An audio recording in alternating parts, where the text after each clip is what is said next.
Dicen que un hombre puede perder su fortuna, su poder o incluso su nombre, pero mientras conserve el amor, aún tendrá razones para vivir. El duque de Valdecruz lo tenía todo, salvo eso. Viudo desde hacía 3 inviernos, habitaba en un palacio lleno de oro, tapices y espejos, pero vacío de risas y calor humano. Y cada noche repetía la misma promesa, una promesa de hierro. Corte a la silueta del duque frente a un gran ventanal, con copa de vino en mano. Nieve cayendo en los jardines, hoyos cansados, mirada perdida en duque, murmurando con voz quebrad, a nunca volveré a amar. Un rayo ilumina el rostro marcado por la tristeza. La cámara se acerca a sus labios tensos, como si cada palabra fuese un juramento sellado con dolor en él. Palacio del hombre roto. El palacio de Valdecruz se levantaba como una fortaleza orgullosa en medio de la ciudad de San Esteban. Desde lejos, sus torres y murallas parecían un reino en sí mismo, un símbolo de poder y prestigio, pero dentro, las paredes guardaban ecos de risas que ya no existían, perfumes que se habían desvanecido y recuerdos que pesaban como cadenas, invisibles.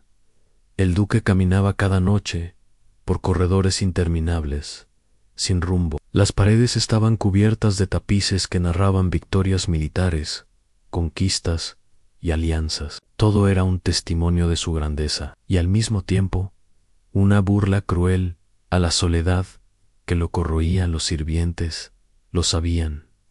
El duque era temido, porque su voz podía cortar como espada. Había noches en que su ira se desataba contra cualquiera que osara interrumpirlo en sus pensamientos. Otras veces permanecía en silencio absoluto, como si ni siquiera respiraran. Plano del comedor principal, una mesa larga, interminable, con 20 sillas vacías. En un extremo, una sola vela encendida, un plato intacto frente al duque. Mastica en silencio. El sonido metálico del cuchillo contra el plato resuena como un trueno en medio de la soledad. Narrador en un palacio lleno de sirvientes. Y sin embargo, él estaba solo, un noble rodeado de oro, y al mismo tiempo, más pobre que cualquiera. El peso de un juramento. La duquesa Leonor había muerto 3 inviernos atrás, consumida por una fiebre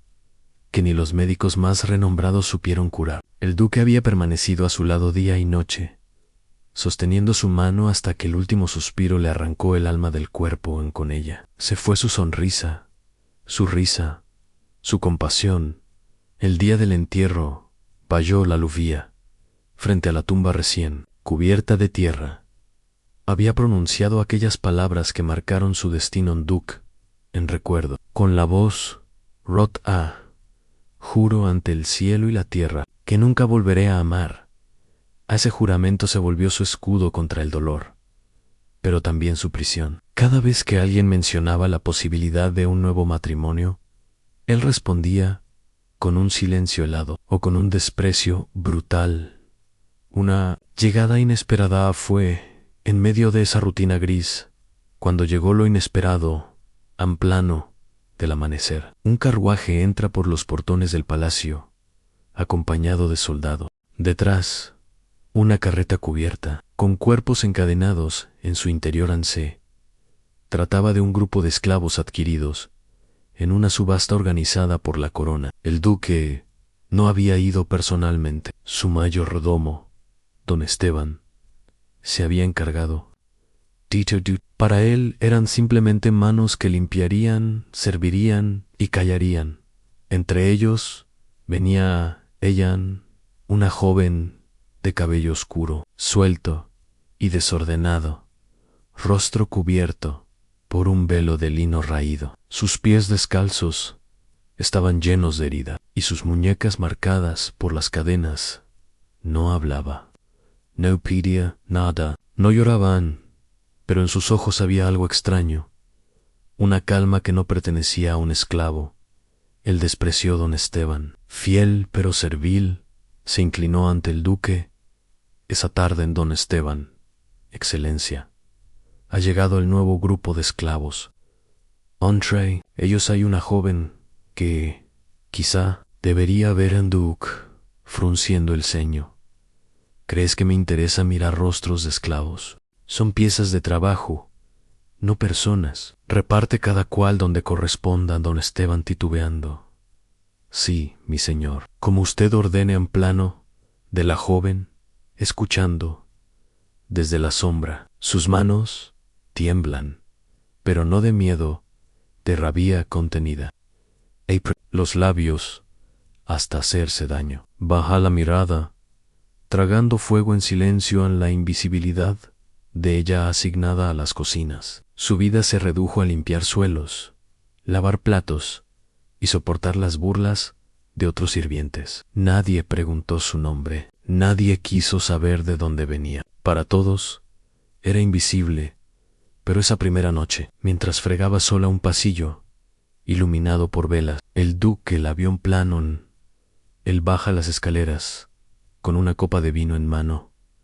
La observa sin ser visto. Ella está arrodillada, con el cabello húmedo y suelto, cantando en un susurro, apenas audible en su voz.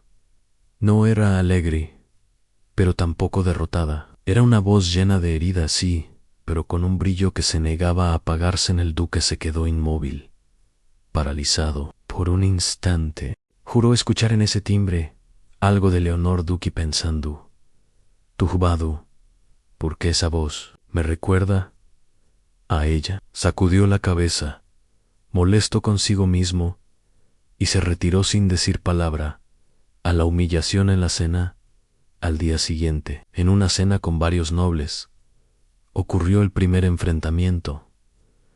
La joven fue obligada a servir vino en la mesa principal a uno de los condes, Ramiro, conocido por su crueldad y embriaguez. La señaló riendo con Jaumiru. Vaya, duque, ¿es esto lo mejor que has conseguido? Una esclava que apenas sabe sostener una jarra. ¡Qué desperdicio! Las carcajadas estallan. La joven tiembla, pero sus ojos se clavan en el conde con una firmeza inesperada. El silencio corta la sala. No ha dicho nada, pero su mirada arde como fuego contenido en el duque lo nota. Wyatt, en lugar de defenderla, habla con desprecio en Duke. No esperes demasiado de quien nació para obedecer.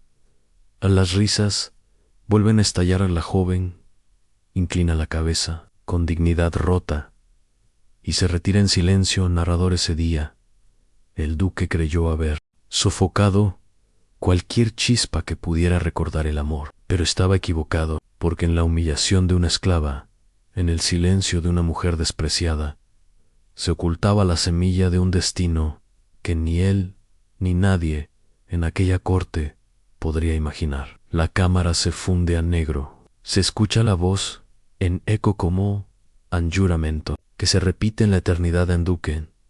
Nunca volveré a amar. Después de la noche del incendio, el duque de Valdecruz creyó que todo volvería a la rutina, pero las llamas no habían devorado solo madera, y cortinas habían encendido fuego en su interior que lo perturbaba, y aunque intentaba negarlo, la esclava que había despreciado comenzaba a convertirse en una sombra imposible de ignorar. El duque inquieto, el duque paseaba por sus aposentos, incapaz de dormir. El recuerdo de la joven, cubriendo con su propio cuerpo al niño atrapado, lo perseguía en Duque pensando, ¿por qué lo hizo? Los demás huyeron, y ella, una esclava sin nombre, se lanzó al fuego. Como si su vida no valiera nada, cerró los ojos, y la vio de nuevo, encubierta de ceniza, con los ojos firmes, sosteniendo al pequeño, como si fuese suyo. Sacudió la cabeza, con rabia en Duque, susurrando con dureza, no debo pensar en ella, no es nadie, no es Leonor, pero en su interior, un temblor lo delataban la recuperación del niño. El niño herido fue llevado a la enfermería del palacio. Los médicos confirmaron que sobreviviría gracias a la esclava. El duque visitó al pequeño. Se sentó junto a su cama y acarició su frente en niño débil, sonriendo. Fue ella. Me salvó. En el duque apretó la mandíbula. Pero en el fondo, esas palabras lo atravesaron como cuchillas en la esclava. En silencio mientras tanto, la joven continuaba trabajando en las cocinas, con heridas en brazos y rostro que nadie curó adecuadamente. Doña Ramona la reprendía como siempre. Vamos, holgazana, ¿o crees que por tu teatrillo del incendio eres especial? Ella no contestaba, simplemente seguía trabajando, pero cuando quedaba sola, sus manos temblaban por el dolor de las quemaduras. Nadie lo sabía, pero cada noche, antes de dormir en un rincón frío del sótano, susurraba el mismo rezo en la joven M, murmurando: dame fuerzas. Un día, todo cambiará. En un encuentro inesperado días después, el duque bajó a los establos a inspeccionar unos caballos. Fue entonces cuando la vio otra vez. Ella estaba allí, arrodillada, limpiando el suelo con agua helada. El cabello le caía sobre el rostro, y las heridas aún marcaban su piel por un instante. El duque se detuvo. Sintió el impulso de acercarse. Pero su orgullo lo frenó. Un duque en voz baja, casi para sí mismo: eres solo una esclava. Ella levantó la vista en ese momento, como si lo hubiera escuchado. Sus ojos se cruzaron, y en ellos no había miedo, sino una calma desafiante en él. Duque se dio media vuelta y se marchó con pasos firmes, como si huyera de esa mirada. A la corte se burla. No pasó mucho tiempo antes de que la nobleza se enterara del incendio y del papel de la esclava. Los rumores se propagaron rápido. En un banquete en la ciudad, el conde Ramiro volvió a la carga. Conde Ramiro, riendo: dicen que tu palacio se habría quemado entero si no fuera por una, ¿cómo decirlo?, una esclava. Vaya, duque, ahora hasta tus sirvientes te salvan el pellejo. Las carcajadas estallaron en el duque. Se mantuvo en silencio, con el rostro pétreo, pero sus manos temblaban. Sobre la mesa, a narrador, a la humillación pública. Era un precio demasiado alto, y lo peor no era lo que decían los demás, sino lo que comenzaba a sentir él mismo. Los sueños del duque esa noche: soñó con Leonor en plano onírico, Leonor vestida de blanco, caminando por un jardín lleno de flores. Extiende la mano hacia él, Leonor sonriendo. Rodrigo abra los ojos. De pronto, la figura de Leonor se disolvía, y en su lugar aparecía la esclava, cubierta de ceniza, con la misma mirada firme. El duque despertó empapado en sudor, gritando Duc jadeando: no, no eres tú. Se levantó, caminó hacia el ventanal y apoyó las manos contra el vidrio. La luna lo miraba como un juez silencioso. El duque de Valdecruz había hecho un juramento de hierro. Nunca volvería a amar, pero el destino no se rige por juramentos humanos. Y cada día, cada mirada, cada silencio de aquella mujer despreciada iba horadando la armadura de un corazón que aún ardía bajo las cenizas. El duque pasaba más tiempo frente al retrato de Leonor. Sus ojos se clavaban en aquella pintura, buscando respuestas. El duque en voz baja: dime, Leonor, ¿acaso me pruebas desde el cielo? ¿Es ella una tentación, una burla del destino? El retrato, como siempre, permanecía en silencio, pero cada vez que cerraba los ojos, la imagen de Leonor se confundía con la de la esclava. El canto, los ojos firmes, la dignidad en medio de la humillación. Era como si la memoria y el presente se mezclaran en una sola figura. El duque Observanque intentaba evitarla. Cada día encontraba motivos para cruzarse con ella en el establo. La vio payonando a un caballo, con cuidado, como si entendiera su dolor. En los jardines, la vio recoger flores caídas, guardándolas en secreto, como si fueran tesoros. En la cocina la escuchó cantar de nuevo, esa voz suave que lo atormentaba y en cada ocasión Su corazón se agitaba en duque, pensando, molesto consigo mismo, basta, es una esclava. No debo mirarla así. Paró Hashi. Siempre lo hacía a la revelación del pasado una noche, en un pasillo oscuro.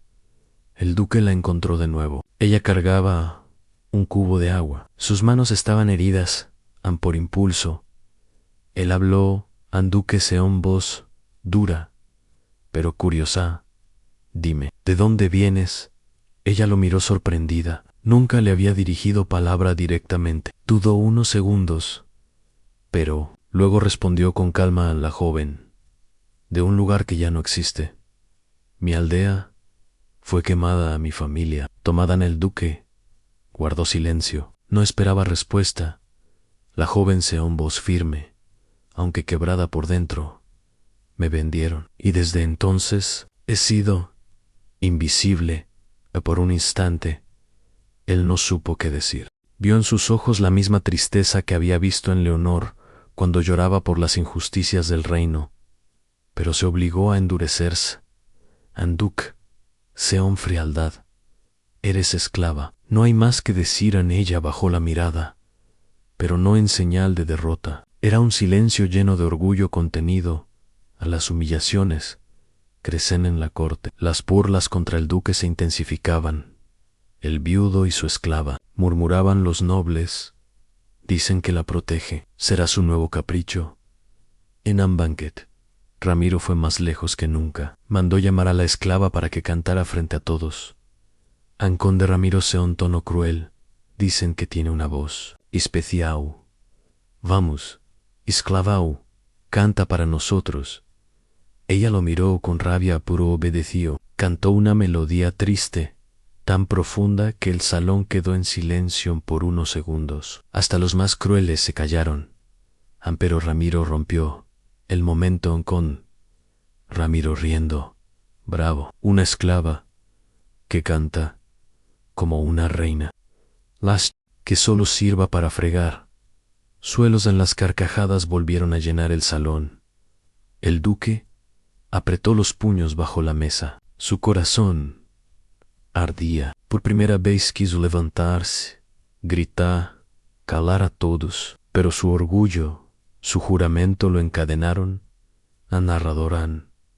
Y en ese instante, el duque comprendió que el enemigo no estaba en la corte, sino dentro de él mismo, porque su corazón, rebelde, ya había tomado partido. El aliado invisible en el silencio de las cocinas. No todos la odiaban. Un joven sirviente, Tomás, había observado en silencio la fuerza de la esclava. La había visto salvar al niño, soportar humillaciones y aún mantenerse firme en una noche. Mientras ella trabajaba hasta tarde, Tomás se le acercó con un trozo de pan, envuelto en tela. Tomás, en voz baja, tómalo, no digas nada. Ella lo miró con desconfianza. Tomás, no todos aquí son como Ramona o los demás. Yo vi lo que hiciste. Ella aceptó el pan, en silencio. Por primera vez, una pequeña chispa de gratitud brilló en sus ojos al narrador.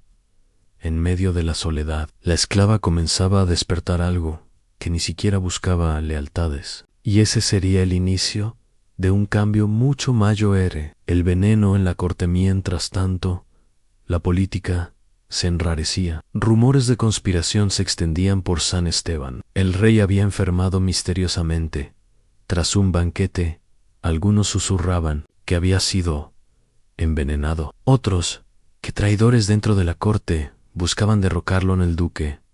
Por su rango, fue convocado de inmediato. Tenía enemigos en la corte y sabía que cualquiera podría señalarlo como sospechoso durante la investigación. Se descubrió que alguien del servicio del Palacio Real había manipulado las copas del rey.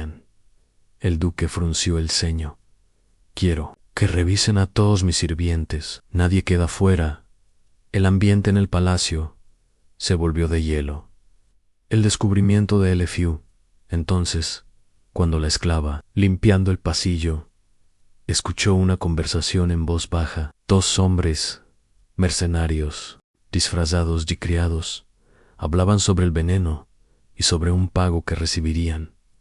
Ella los observó en silencio, sin que la notaran. Esa noche, en lugar de callar como siempre, se presentó ante don Esteban, el mayo herredomo, y le reveló lo que había oído a don Esteban, sorprendido. Llevó la información al duque.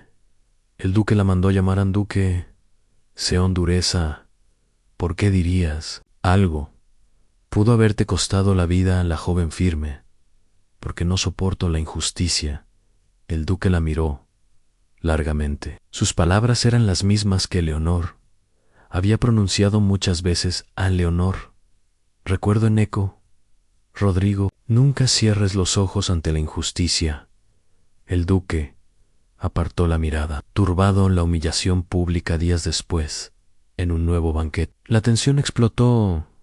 A los conspiradores habían sido descubiertos, y el duque, en teoría, quedaba libre de sospechas. Pero Ramiro, empecinado en destruirlo, decidió lanzar su golpe más cruel. Ordenó que la esclava fuera llevada al salón principal. Conde Ramiro Seón, voz fuerte. Perdona, aquí está la heroína del palacio, la que canta, la que salva niños, la que descubre traiciones. Vaya, duque, deberías darle un título. Las risas retumbaron como truenos en los nobles. La señalaron, murmurando, riendo, insultando. Una esclava no puede ser más que eso. Que la devuelvan al mercado. Ella permaneció de pie, con la cabeza erguida. No lloró, no tembló, y en medio del salón sus ojos se encontraron con los del duque Anel. Por primera vez dudó. Su orgullo, su juramento, lo encadenaban. Pero su corazón rugía, se levantó lentamente de su asiento. El silencio cayó en la sala. Duque Seón, voz grave, mirando a todos. Bastan los nobles quedaron helados. Ramiro sonrió con sorna, pero ya no hubo risas. El duque bajó la mirada hacia la esclava. Por primera vez, no la vio como invisible, la vio como alguien digno de respeto. Ese instante fue como un rayo en medio de la noche. Por primera vez en años, el duque eligió el corazón por encima del orgullo. Su juramento temblaba, y las murallas de su soledad comenzaban a caer en el corazón del duque. Había empezado a rebelarse. Por primera vez en años, había dicho basta, y esa palabra, tan simple, fue como un trueno en la corte, porque al defender la dignidad de una esclava, había despertado la furia de la nobleza. Lo que estaba en juego ya no era solo su juramento, sino su honor, su poder, y quizá su vida. El consejo de nobleza el día siguiente, el duque fue citado de urgencia. Al consejo en el salón estaba lleno de rostros severos. Nobles, condes, marqueses, todos lo miraban con desprecio contenido. Ramiro, en el centro, sonreía con la satisfacción del cazador que huele sangre en conde Ramiro. Rodrigo de Valdecruz, noble entre nobles, explícanos, ¿desde cuándo los títulos se rebajan al nivel de los esclavos? Un murmullo recorrió la sala a otro noble. Tu palabra, duque, antes era ley. Ahora se dice que una esclava te hace temblar. El duque se mantuvo erguido, con el rostro firme. En Duque Seón, voz grave, defendí la justicia. Y si eso os parece debilidad, es porque habéis olvidado lo que significa el honor. A las palabras cayeron como un latigazo. Algunos nobles callaron, otros rieron con desdén. Ramiro se un veneno en la boceta. Honor. No confundas honor con vergüenza. Duquen, defiendes a una esclava, y con ello arrastras nuestro linaje al lodo. El salón estalló en voces. El duque los dejó gritar. Sin bajar la mirada a la esclava, se vuelve blanco. Mientras tanto, la esclava sufría las consecuencias. En la cocina, los sirvientes la miraban con envidia y odio. Ahora se cree especial porque el duque la defendió. decían. No es más que una esclava, pero se comporta como si fuera una dama. Doña Ramona fue aún más cruel. Le arrojaba restos de comida. La obligaba a limpiar con las manos desnudas sobre brasas aún calientes, buscando quebrarla. Pero ella resistía, no lloraba. Y cada vez que se quedaba sola, se repetía en silencio en la joven murmurando: no me romperán. El duque contra sí mismo en sus aposentos. El duque no encontraba paz. Se miraba al espejo y veía a un hombre dividido. Un duque pensando: ¿qué hago? ¿Desafiar a toda la nobleza por ella? Leonor, ¿me condenarías por esto? Cerró los ojos y de nuevo la vio en Leonor, con su mirada dulce en Leonor, en recuerdo, como un eco. Rodrigo, el amor nunca es vergüenza. La injusticia sí lo es. El duque apretó los puños. Sabía que su difunta esposa jamás habría tolerado el desprecio hacia una mujer inocente, y sin embargo, su juramento lo encadenaba en el plan de Ramiro. Ramiro no se conformaba con humillaciones. En secreto, tramaba algo peor. Haremos que la esclava caiga en desgracia, dijo a sus aliados. La acusaremos de robo, de conspiración. Si cae ella, cae él. El plan estaba en marcha en el juicio falso días. Después, la esclava fue acusada de haber robado joyas del palacio. Evidencias falsas habían sido colocadas en su lecho en un brazalete de oro, un anillo con el sello de los Valdecruz. En los guardias la arrastraron al gran salón, donde toda la nobleza esperaba. El duque entró, con el rostro endurecido. La vio Dupay, con las muñecas encadenadas, mientras Ramiro la señalaba con un gesto triunfal. Ramiro se en voz fuerte: aquí está la esclava a la que tanto defiendes, duque. Ladrona, menorosa, indigna de estar bajo este techo. Los nobles gritaron, exigiendo castigo. Ella permanecía en silencio, con la cabeza erguida. No lloraba, no suplicaba, solo miraba al duque. Un silencio denso cayó en el salón. Todos esperaban su palabra. En el clímax del capítulo, el duque respiró hondo. Su orgullo le gritaba que callara, que dejara que la condenaran. Pero su corazón rugía más fuerte. Anne se levantó, con voz que resonó como trueno. Duque, basta. Todos callaron. Ramiro abrió los ojos con sorpresa. El duque bajó las escaleras y se colocó frente a la esclava. La miró de frente y luego se giró hacia la nobleza. Duque en voz de acero: ella no es culpable, es inocente, y cualquiera que ose tocarla me tendrá a mí como enemigo. Un murmullo estalló en la sala. Algunos nobles se escandalizaron, otros callaron con miedo. Apretó los dientes. Había perdido el primer asalto en ese día. La tormenta estalló. El duque de Valdecruz había elegido el corazón por encima del orgullo, y con ello había declarado la guerra a toda la nobleza. El duque de Valdecruz había cometido el mayor de los pecados en los ojos de la nobleza. Había defendido a una esclava. Esa decisión, nacida del fuego de su corazón, desató la furia de sus iguales, y lo que siguió fue una tormenta de odio, conspiraciones y traiciones que lo llevaría al borde de la ruina. El duque, bajo sospecha tras el juicio falso, el Consejo Real convocó una investigación. No era contra la esclava, era contra el propio duque en consejero. Rodrigo de Valdecruz, tu lealtad al rey está en duda. Proteger a una esclava por encima de tu linaje es un insulto al trono. Otro noble, algunos dicen, que estás embrujado, que ella te ha hechizado para dominar tu voluntad. Las acusaciones eran veneno. El duque, acostumbrado a ser respetado, ahora era señalado como un hombre débil. La esclava en el ojo del huracán. Mientras tanto, la esclava se convirtió en el centro del odio.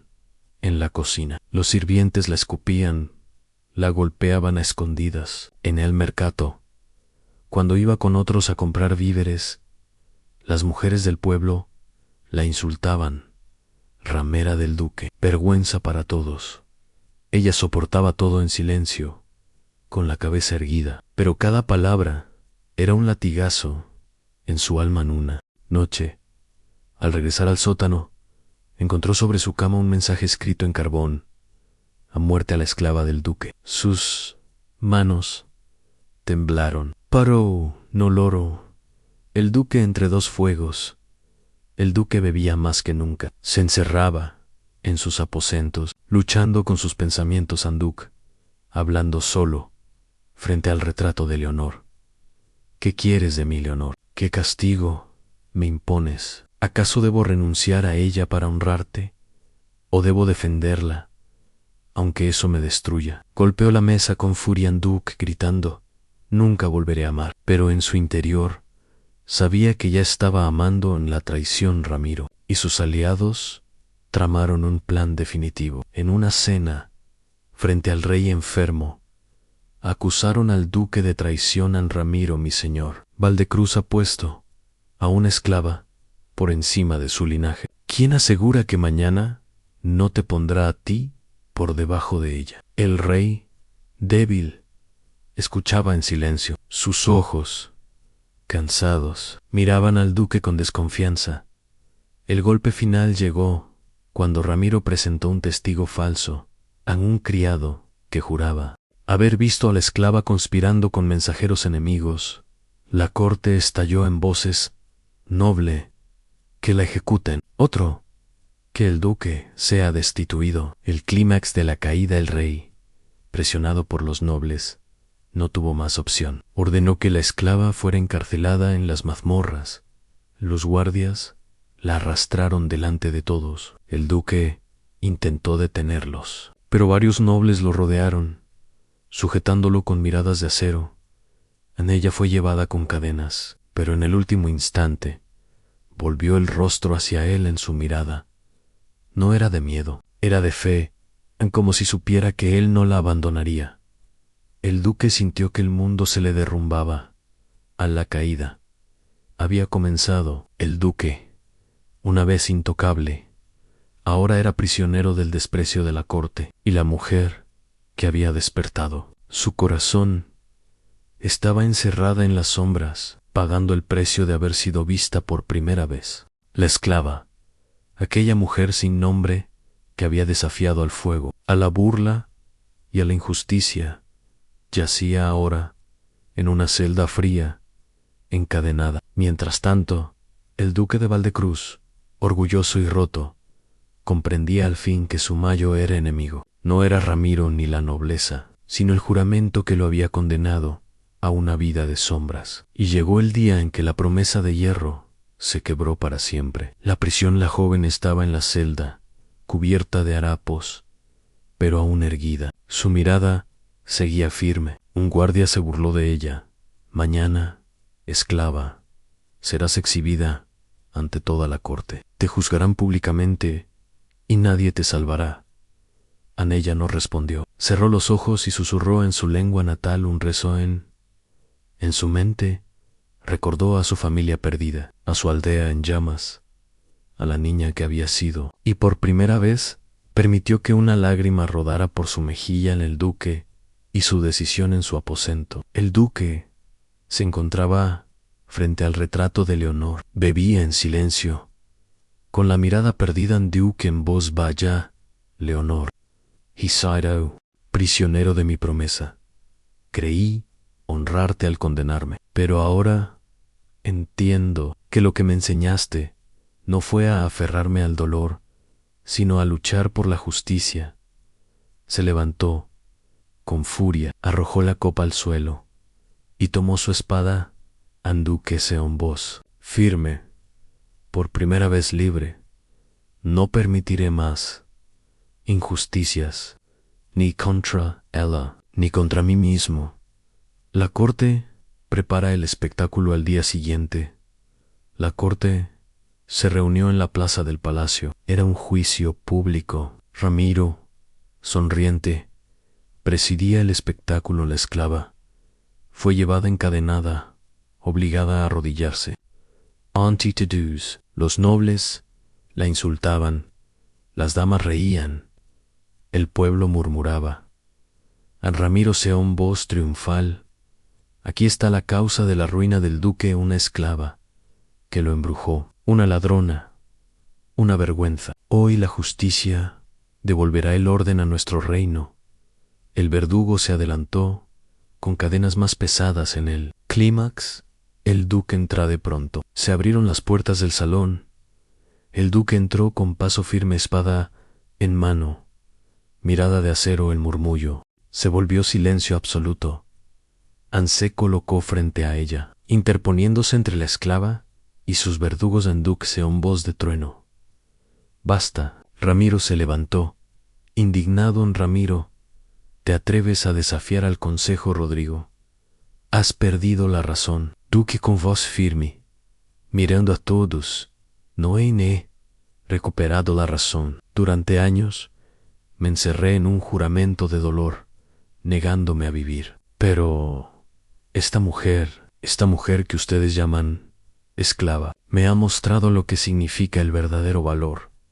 En un silencio sepulcral inundó la sala en duque, alzando la voz. Con emoción ella salvó mi palacio, salvó a un niño, salvó mi honor, cuando todos ustedes lo arrastraban al barro. YC Defender. La justicia es motivo de vergüenza. Entonces yo mismo me declaro culpable. A los nobles murmuraron con furia. Ramiro gritó. Ramiro, has enloquecido. Una esclava jamás será más que barro bajo nuestros pies. El duque lo señaló con la espada. An duque. No, ella es más noble que tú. Y que todos los que se atreven a burlarse, desde la cobardía a la revelación. La joven, aún encadenada, alzó la voz por primera vez en público. La joven firme, con lágrimas contenidas. No necesito títulos, no necesito joyas, solo quiero mi dignidad. En sus palabras resonaron como un trueno. El pueblo, hasta entonces en silencio, comenzó a murmurar en apoyo. Una ola de voces creció. Es verdad, Elodie. El enfrentamiento final. Ramiro, furioso, desenvainó su espada. En Ramiro, entonces morirás junto a tu esclava. Duque traidor.